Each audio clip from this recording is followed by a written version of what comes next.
Assalamualaikum warahmatullahi wabarakatuh. Saya Rohma Septirianti, NPM 2021030135, kelas E, Hukum Ekonomi Syariah.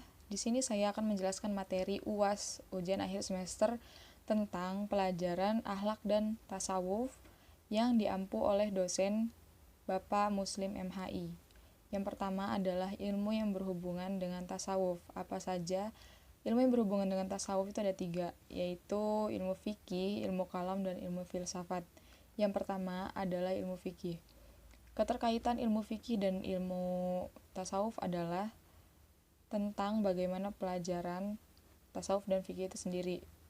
Ilmu tasawuf adalah suatu usaha atau upaya seseorang dalam menjalankan perintah-perintah Allah dan menjauhkan segala larangannya, atau mensucikan diri dengan cara menjauhkan diri dari kehidupan dunia yang lalai akan perbuatan Allah dan lalai akan kewajiban sebagai muslim. Dan yang biasanya menjalankan atau menetapkan tasawuf ini disebut sufisme, yaitu orang yang benar-benar menyerahkan dirinya untuk beribadah kepada Allah Subhanahu wa taala. Apa sih ilmu yang mereka pelajari di ilmu tasawuf ini? Yaitu adalah kesederhanaan, etika, dan zuhud atau tidak cinta dunia, dan tawakal. Dan hubungannya dengan ilmu fikih adalah diibaratkan ilmu tasawuf adalah sebagai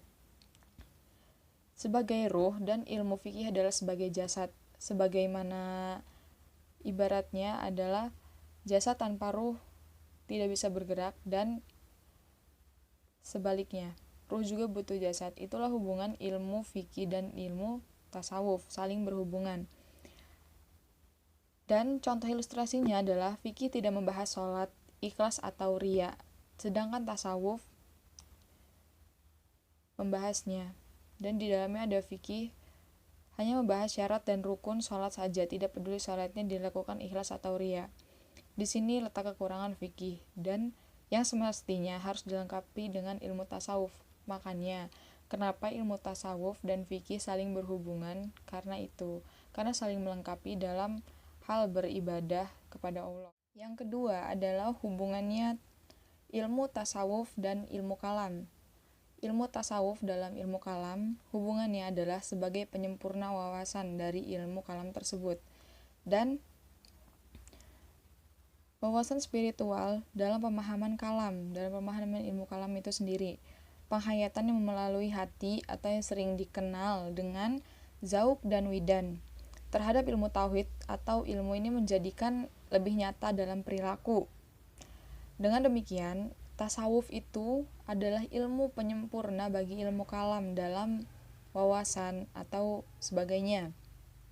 Sudut pandang ilmu tasawuf merupakan sisi terapan rohaniah dari ilmu tauhid. Kajian yang mereka tentang jiwa dalam pendekatan kefilsafatan ternyata lebih memberikan sumbangan yang sangat berharga bagi kesempurnaan kajian tasawuf dalam dunia Islam. Jadi kesimpulannya adalah hubungan ilmu kalam dengan ilmu tasawuf adalah ilmu tasawuf sebagai penyempurna wawasan spiritual dalam ilmu kalam dan dalam mempraktekkan perilaku itu sendiri.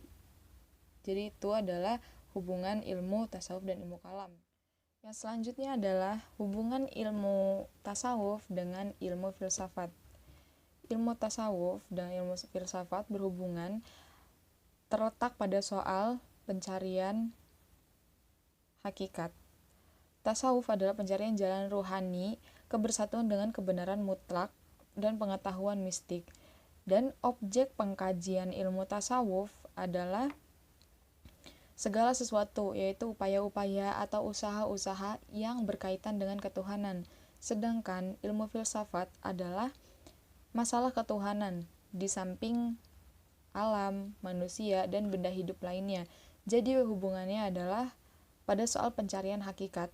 Tasawuf itu sendiri mutlak dan pengetahuan mistik menurut jalan dan sunnah, sedangkan filsafat tidak. Dimaksudkan dalam filsafat hanya peripatetik dan rasionalitik. yaitu intelektual dalam kultur Islam yang telah berusaha mencapai pengetahuan mengenai sebab awal melalui daya intelek. Filsafat terdiri dari filsafat bahsi maupun intuitif, zauki, yang sebetulnya sama dengan ajaran tasawuf falsafi. Jadi hubungannya adalah ilmu tasawuf menguntungkan ilmu filsafat dalam pencarian hakikat itu sendiri, dan objek keduanya juga berbeda tapi saling berhubungan, yaitu ilmu filsafat dalam bidang manusia, alam, dan makhluk hidup lainnya, sedangkan ilmu tasawuf dalam upaya-upaya mendekatkan diri kepada Tuhannya. Sekian materi UAS yang bisa saya sampaikan. Bila ada salah kata atau bagaimana, saya mohon maaf. Kepada Allah saya mohon ampun. Wallahul muwaffiq ila aqwamit thoriq. Wassalamualaikum warahmatullahi wabarakatuh.